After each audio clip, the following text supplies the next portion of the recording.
And most of you still have, and it's not even your fault, it's just normal, it's just what humans do. It's not because you're dumb, it's just because you're human, okay? But most of you still allow these people in your life. And it's lessening the success that you could have. It's getting in the way of you being your best self.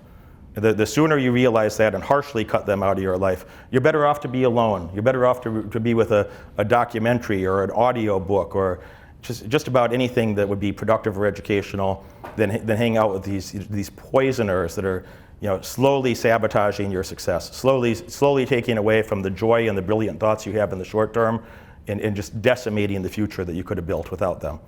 You got to go find other people. You got to go find other people. If you think you're going to be any good at, any of you that you have the delusion that you're going to make any serious money, because you're not. You're not going to be an entrepreneur.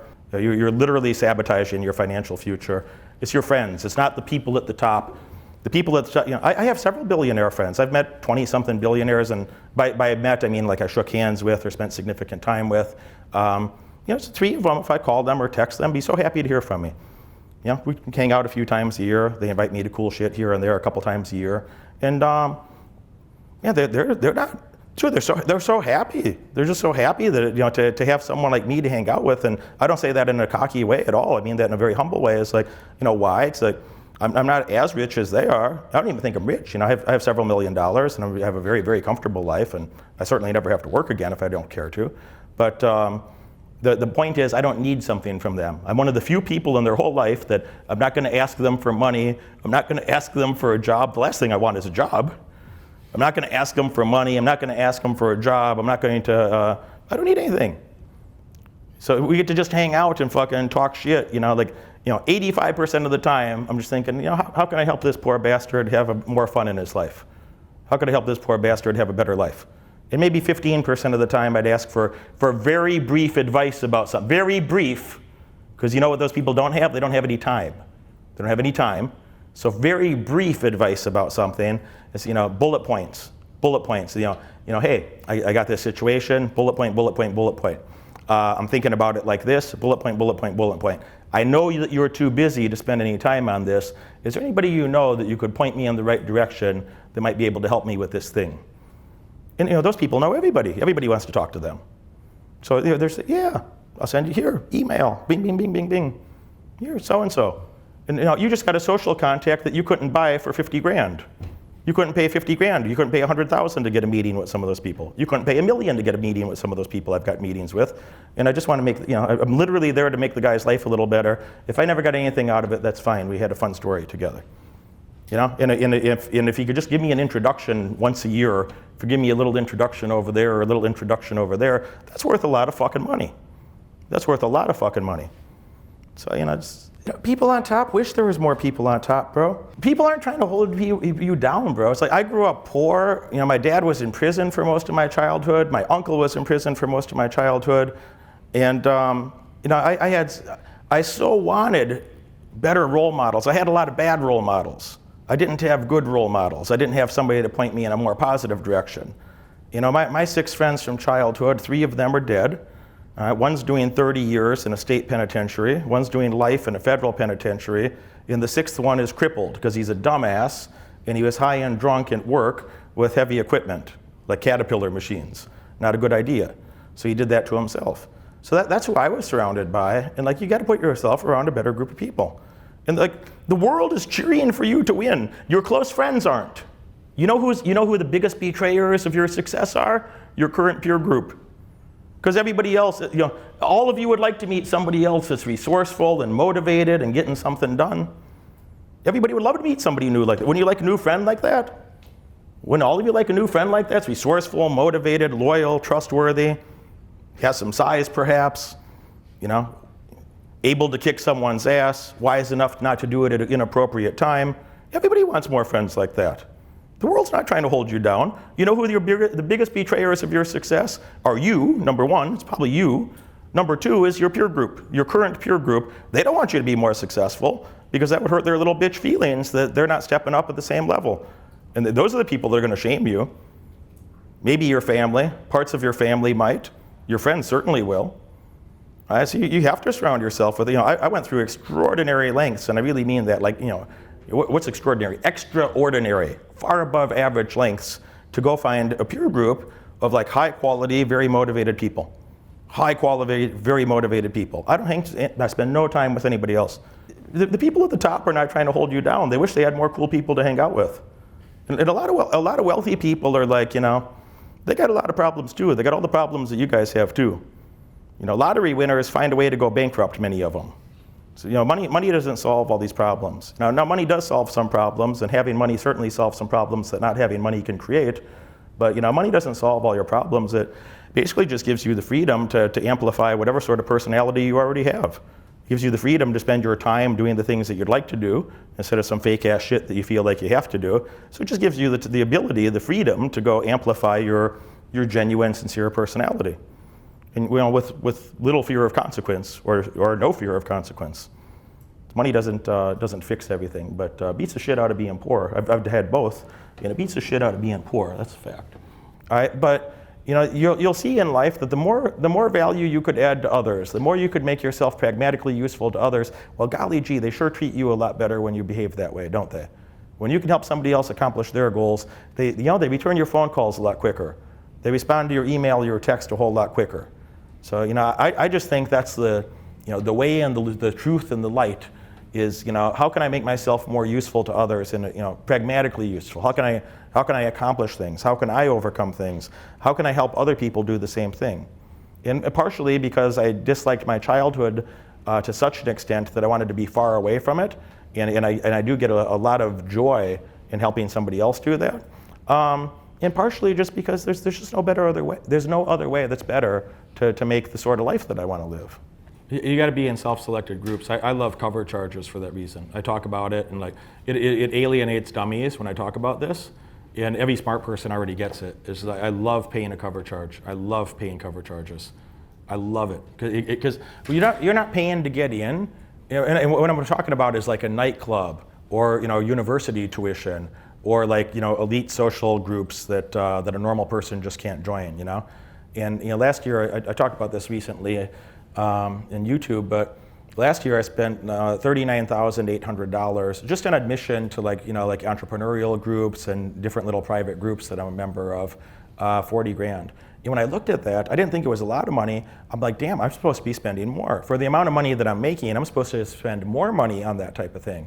And so far this year I spent $62,000. I'm keeping track of it.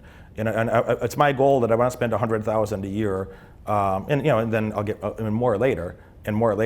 But it's my goal right now that I want to spend $100,000 a year just on access to entrepreneurial groups, social networking type groups that a normal person just can't go to. I just think of it like that way. It's like you're not paying to get in, you're paying to keep all the wrong people out.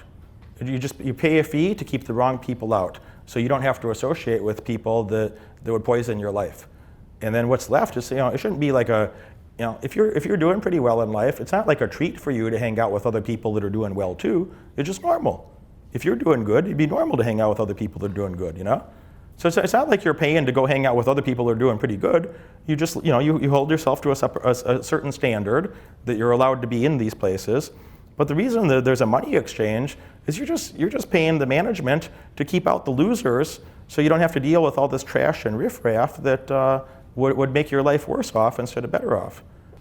The other things I think about that allow me to get those things is how could I be a better economist? How could I use my time and other resources more prudently and for greater effect? How could I be a better psychologist? And 2/3 of anything that you would learn about psychology is not about the others. 2/3 of anything you learn about psychology, what is the dumbass shit that we do to ourselves? What are the dumbass thoughts that I have in my head that are holding me back from having a better outcome? And maybe the other 1/3 is looking at the other humans and being like, oh, they're doing that thing too. Or they're doing this other bizarre thing that I read about or heard about and I don't innately understand, but I see how a permutation or combination of genetic code and environment could create such a creature on the earth.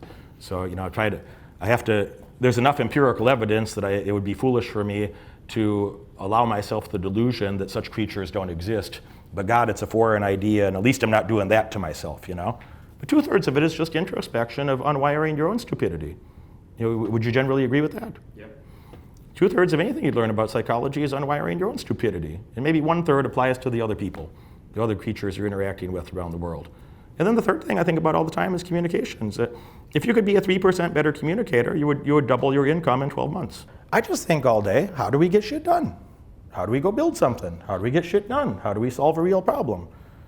And I don't think that's so extraordinary. You know what your ancestors all did? That's how they spent their days. I don't think that's so extraordinary in human history, because that's how our ancestors built a civilization. I think the only thing that's weird about me behaving that way is just that, other people stopped thinking that way. As we had a more robust civilization, other people just got soft and became more pussy.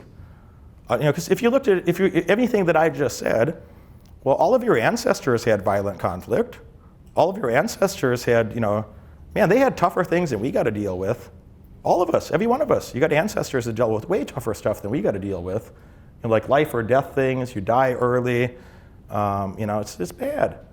So I don't think there's anything extraordinary in that respect about how I'm thinking or how I'm structuring my time, except that other people seem to substitute towards leisure and softness in the modern world, very rapidly. They just want to be soft, and it's like a jellyfish. There's no way that I wake up 10 years from now, 20 years from now, and be like, damn, I wish I knew less about how money works.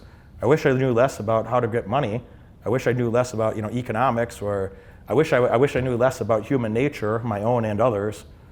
There's no way that you wake up and wish that you were dumber or poorer or less of a quality communicator, because those are the things that are going to be those are the predictors, the correlates that are going to indicate like what's the quality of your peer group, what's the quality of people that it's going to be normal for you to hang out with. How strong are those relationships going to be? How strong are those bonds and those relationships going to be? What are your financial resources going to look like? Based on those social resources, is anybody here too dumb to understand? You all understand, right, that your social resources are going to greatly predict your financial resources? You all get that? Yeah, of course, because you're a human, of course. So, what does that mean? It means you're going to have really good, the higher quality friends you have, you're going to have access to more cool shit, including money. The money is not the thing. All the money buys you is freedom, bro. All the money gives you is like the freedom to spend your time doing the shit you like to do instead of some fake ass shit that you feel like you have to do. Yeah, there's no way that you wake up later. All that really means then, if we boil that back down to today, what do we got to do today? We have to invest, all of us, me and everybody else here, is like the people that are going to have the best outcome, this year and next year and 3 years and 5 years and 10 and 20 and 30 and so on. The people that are going to have the best short-term and long-term outcomes are people that are going to invest in education, and specifically people that have an education around,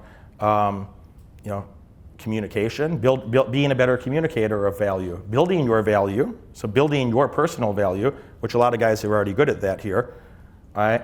But a lot of you are fucking really dropping the ball on communicating that value to others, to other quality men or to other quality women. Some people are too shy. Some people just haven't thought about it that way. For the mathy, nerdy science guys, a lot of those people, they're just in a negative mindset, and I don't mean that in a bad way, just hear me out on this. For the engineer type people, and mathy science people in general, okay? That includes doctors, lawyers, engineers, finance nerds, econ type nerds, all of us, okay? Like these are people that are thinking about failure points. You spend all day thinking about where's the failure in the system? Where's the problem? What's the problem? Where's the failure point? How do we stop from fucking up? Let's make sure we don't fuck it up. You guys get that? Is that a great entrepreneurial mindset? This is not a great entrepreneurial mindset. And you don't get what you deserve in life, you get what you negotiate for. It's just fact. Specifically, I'm going to do this 4-day program about sales, marketing, and negotiation. There's a lot of guys that are really smart, they're really motivated, and if you could just change their thought about a couple things to make them a little more tolerant of conflict, to help them be a better communicator about their legitimate value and value proposition, and what could be a sustainable, mutually beneficial long-term relationship, which was where any money or other long-term happiness is going to come from. That's really what I'm going to do over there. We're going to do a lot of exercises. It's one thing for me to have a seminar about something, and I'll do that, but my NFL buddy, my business partner, is going to come talk at this thing about, he made some money in the NFL. Well, he made a whole lot more money, about $40 million in business after that, Everybody speaking at this fucking thing is a multimillionaire that they did something. It's a self-made multimillionaire guy. So I had, several people that are, fitness celebrities, former models, fitness celebrities, have, 2-3 million followers on various social media platforms, stuff like that. They're going to help guys with, how do you create a brand, and how do you monetize that brand? What is a brand? What is a brand name, guys? Recognizable and safe. Yeah, it's a promise. Recognizable and safe. It's a promise that it's going to live up to a certain standard. That's what a brand name is. The brand name, Gucci counts, right? It's a brand name. A brand name is a promise that it's going to be a certain standard of quality or social status in the case of some luxury goods. Why do I have this ridiculous watch that I paid too much money for? A Timex watch. You could buy a watch for $40. You pay for a brand name because it means something. You pay, a scrap value on that watch is, if you melted down the goddamn gold, it's 18 carats, so 75% pure, and a couple hundred grams, and $1,520 an ounce right now, because my Jew spidey senses tell me so. So 155 troy ounces. The scrap gold's worth about $7,600. And then whatever the diamonds are worth, and diamonds are a false market too, by the way. If anybody that knows about De Beers Corporation, it's an artificial market, So I don't know, we got 10 grand in scrap here. So why do you buy a watch and pay 50,000 used when it's worth 10 grand in scrap? Used 50,000 when it's worth 10 grand in scrap. Because Rolex built a big enough brand name over the last 100 years that, you know what, since I bought my last Rolexes starting at age 20, and the 9 other Rolexes I had over that time, I always bought them used because I'm a Jew.